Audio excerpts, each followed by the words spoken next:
Mai-juin 1940. En 6 semaines, la France est vaincue par l'Allemagne nazie, puis occupée. Les travaux de réalisation de la première autoroute de France, la future autoroute de Normandie, sont stoppés alors qu'ils avaient commencé 3 ans plus tôt. Très vite, les Allemands s'installent à Saint-Cloud, une position dont l'intérêt ne leur a pas échappé. Quelle ville idéalement située! C'est calme et d'ici, nous dominons toute la région parisienne. Le parc de Montretout est donc réquisitionné par le haut commandement allemand. Sur le terre-plein central de l'autoroute en travaux, les Allemands plantent des poteaux téléphoniques pour empêcher tout atterrissage allié. Mais le point le plus stratégique est le tunnel de Saint-Cloud, fraîchement percé. Il est réquisitionné le 1er janvier 1941. Son entrée est barrée par des rails anti-chars et des blocos. Plus de 1000 marins tenus au secret vivent sur place pendant 2 mois sans avoir le droit de sortir. Les habitants de la commune s'interrogent.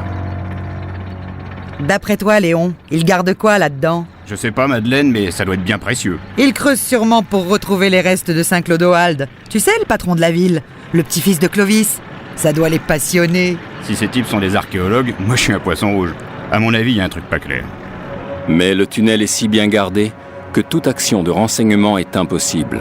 Personne ne peut percer le terrible secret. En 1944, Hitler, voyant qu'il ne sortira pas vainqueur de la guerre, décide la destruction de Paris. L'ordre est donné de faire sauter le dépôt de Saint-Cloud.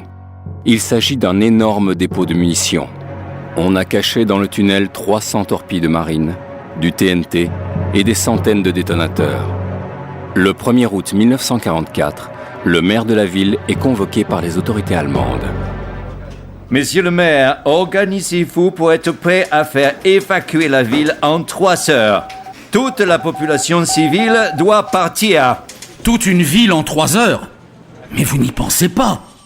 Vous avez donc tant de munitions là-dedans?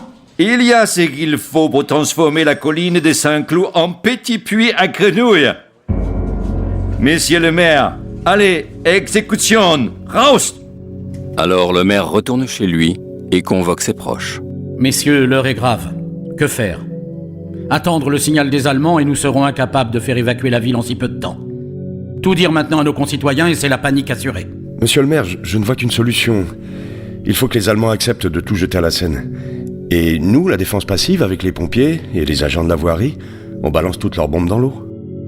Le colonel allemand accepte la proposition de la mairie.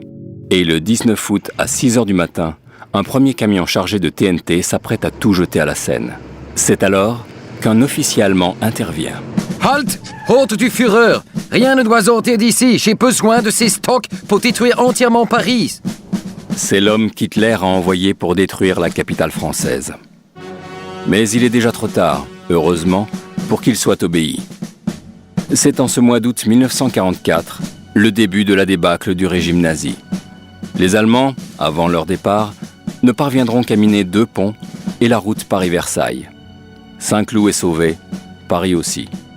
Pour Paris, le commandant nazi de la ville, von Choltitz, a sauvé la capitale en refusant d'exécuter l'ordre d'Hitler. Après la guerre, les travaux de la future autoroute A13 peuvent reprendre dans une France qui, enfin, a retrouvé la paix.